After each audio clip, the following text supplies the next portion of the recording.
l'affaire Madoff et ses 50 milliards de dollars, la faillite de Lehman Brothers, à l'automne, les pertes liées au cadeau collatéral. Dette-obligation, sont les différentes facettes d'une même erreur, la non prise en compte du risque, dans les décisions financières. En effet, tout investissement, industriel ou financier, est caractérisé par deux éléments, la rentabilité espérée et le risque encouru. Ce sont comme les deux faces de la même médaille. En général, lorsque la rentabilité est forte, il en est de même du risque.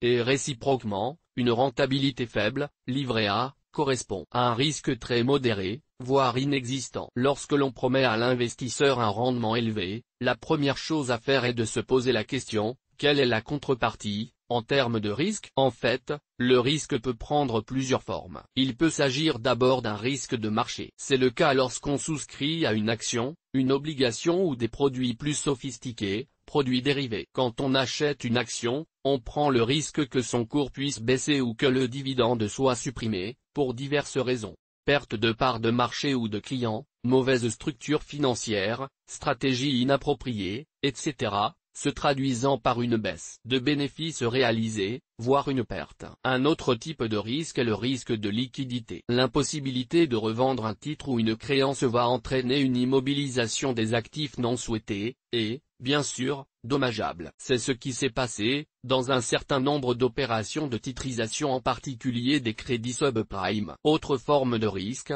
le risque de contrepartie. Ainsi, de nombreuses banques ont été piégées, lors de la faillite de Lehman Brothers, dans la mesure où elles avaient prêté des fonds à cette banque d'affaires, incapable de les rembourser. Il est clair qu'il est parfois difficile de quantifier ce risque, dans la mesure où il dépend de facteurs très variés, macroéconomiques, conjoncture mondiale, microéconomique, situation des clients, ou sectorielle. Le secteur automobile est actuellement en difficulté. La bonne pratique consiste à imaginer des scénarios pour le futur, sans oublier, ce qui est le plus difficile, les cas extrêmes. Et, ensuite, à prévoir des plans d'ajustement, en cas de matérialisation des risques. Cependant, il ne faut pas négliger le phénomène de panurgisme, qui tend à obscurcir les raisonnements avisés. Lorsque l'ensemble des acteurs du marché se voilent la face, en refusant de reconnaître les risques potentiels d'un instrument financier nouveau ou d'une situation inédite, il est tentant de courir avec le troupeau. D'autant plus que l'environnement récent,